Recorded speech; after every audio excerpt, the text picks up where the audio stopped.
বন্ধুরা, আজকে আমি চিড়ে ভাজা করব। এবার চিড়ে ভাজার জন্য এবার দিয়ে দেব সরষের তেল। সরষের তেল দিলাম, কম তেলের মধ্যে ভাজবো।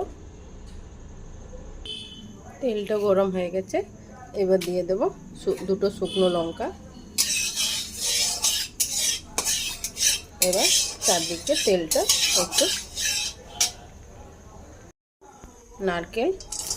নারকেলটা পাতলা পাতলা কেটে নিয়েছি। এবার দিয়ে দেবো বাদামটা দিয়ে দিলাম। ভালো করে ভেজে নেব বাদাম নারকেল।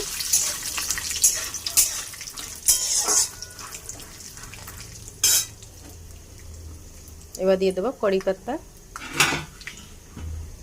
কারি পাতা দিয়ে দিলাম। সব কিছু ভালো করে ভেজে নেব।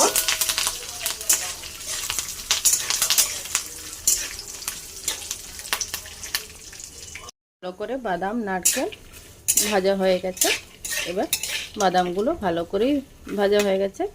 এবার মাঝখান দিয়ে খোসাগুলো ছেড়ে দিয়েছে। এবার দিয়ে দেব চিড়ে, যেটা নর্মাল চিড়ে।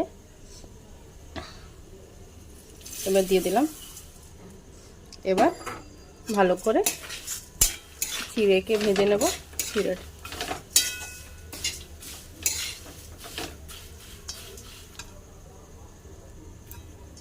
এবার দিয়ে দেবো একটু নুন, একটু হলুদ।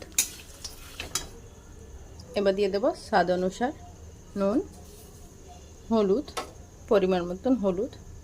এবার দিয়ে দেবো হলুদ।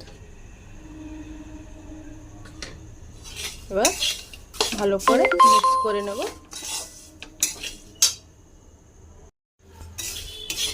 এবার নুন হলুদ মেশানো হয়ে গেছে। এবার ভালো করে ভেজে নেব।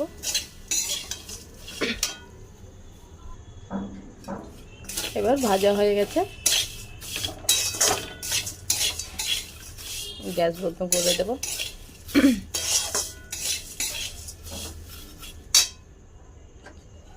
বন্ধ করে দিলাম।